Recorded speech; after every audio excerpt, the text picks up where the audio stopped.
Olá, meus irmãos. Mais uma vez estamos aqui com o Daily Devotions, o devocional da AD Gravataí, a Assembleia de Deus de Gravataí, a nossa igreja, nossa família. E estamos hoje com um comentário dos capítulos 3 e 4 de 1 Reis, né? E este livro vem narrando a transição, né, do governo de Israel, agora já, né, com Salomão estabelecido no trono, precisou lidar com aquelas situações com pessoas que não eram confiáveis, leais, né? E assim ele pôde, assim que eliminar essas pessoas, estabelecer o seu reino. E a Bíblia, então, aqui nesse texto vai mostrar a abrangência do reino de Israel sobre o governo de Salomão. Então, a característica de Salomão era um homem que amava o Senhor, né, as coisas de Deus, e ele teve um êxito, né, quando ele buscou realmente aquilo que deveria ser prioridade. No momento que ele assume o trono, Deus lhe dá um sonho e abre para ele um cheque em branco, né, assinado, dizendo: Salomão, pede o que você quiser. Salomão, ele foi muito sábio, né, no pedido dele.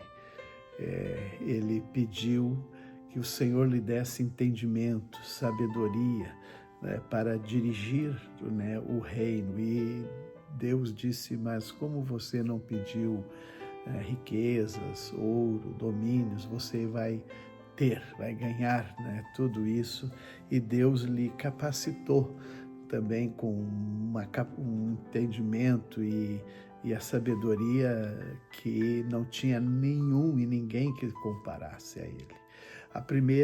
O primeiro teste acontece com as duas mulheres, né, que têm os seus filhos, elas geram, né, crianças, moram numa mesma casa. Uma delas, né, o filho recém-nascido morre, e ela vai, né, até a outra, pega o filho que está vivo, né, e troca com o filho morto. E, enfim, há aquela agora disputa do que só tem um filho vivo com duas mães, e de quem é o filho morto e de quem é o filho vivo. Agora elas apresentam a causa a Salomão, e Salomão, então, como é muito conhecida essa história, né, ele pede uma espada e vai fazer com que que se perceba quem é a verdadeira mãe. Quando ele diz: vamos resolver simples este assunto, vamos partir a criança viva no meio e dar uma metade para cada uma. E então a mãe realmente, né, com o coração de mãe, ela disse não. Então entregue para ela a outra mulher, né, a criança, para que ele viva pelo menos. E a outra disse: eu, pelo menos nem ela fica, nem eu, né? E então que mate e me dê pelo menos a metade. Então Salomão identificou a verdadeira mãe através desta prova, né, que ele fez. Também aqui vai mostrar como que Salomão administrava o seu reino, não é? Com os seus oficiais, que eram pessoas muito destacadas, né? Tanto no aspecto militar, no aspecto religioso, e também outros aspectos da administração do palácio. É muito lindo ver essa maneira. E também ele governava todo Israel com governadores de distritos, né? Ele tinha 12 distritos e colocou pessoas, né, governadores, e nomeou sobre estes distritos. E todos eles, era interessante, traziam cada um numa escala assim, os alimentos, e mantinham o palácio, não é, do rei Quer dizer, não ficava pesado o tempo todo para um, mas cada um de vez tinha a sua oportunidade, né? Era muito interessante o que eles, como ele governava, né, e administrava o seu reino. Também ele vai dizer daquilo que Salomão tinha, especialmente, né, os seus cavalos. Vejam bem, eram cerca de 4.000 estábulos, e ele tinha para os cavalos de guerra, né, 12.000 cavalos. Era algo extraordinário. Mas é lindo que fala sobre a inteligência e sabedoria de Salomão, porque não houve outro, né, que tivesse mais do que ele a sabedoria. Todos os sábios do Oriente, do Egito, ele era mais sábio do que todos, né? E ele compôs 3.000 provérbios, 1.003 canções, e ele falava de todos os assuntos, né, de conhecimento sobre as plantas, todas as espécies, desde o grande cedro do Líbano até o isopo, que é um matinho que dá entre as pedras, né? E aquilo tudo era admirável. E os reis, os outros reis de terras distantes, enviavam os seus representantes para ouvirem a sabedoria de Salomão. Que coisa linda era isso, né? Eu fico a imaginar.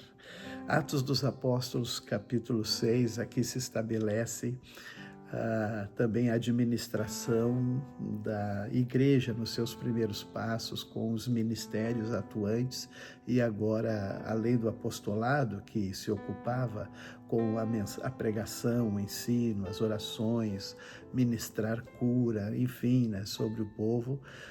Agora eles veem a necessidade, né, de atender as viúvas, e para ser um atendimento justo entre as viúvas gregas, né, dos gentios e dos judeus, eles estabelecem o diaconato. Então, são 7 diáconos, né, que são escolhidos para servirem as mesas, servirem as viúvas. Homens cheios do Espírito Santo, de sabedoria.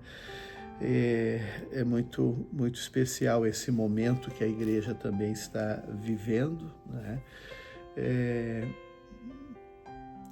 E também começa aqui nesse texto a história do primeiro mártir, né, da igreja cristã, quando fizeram uma maneira, né, de subornos e mentiras para acusar Estevão de coisas que ele não disse, enfim, e para matá-lo. E nós vamos no próximo capítulo, nos próximos capítulos, ver como que se dá esse martírio de Estevão.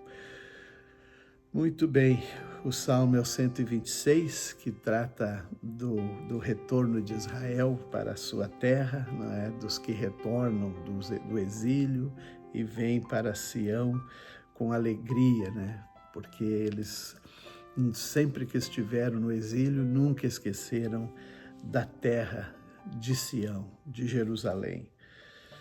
Provérbios 16, 26, 27, é bom que os trabalhadores tenham apetite, o estômago vazio os impulsiona. A pessoa sem caráter cria problemas, suas palavras são fogo destruidor. É muito triste mesmo alguém que se aproxima sem caráter, mas nós preservamos esta virtude, né, com os crentes, com os cristãos. Deus vos abençoe.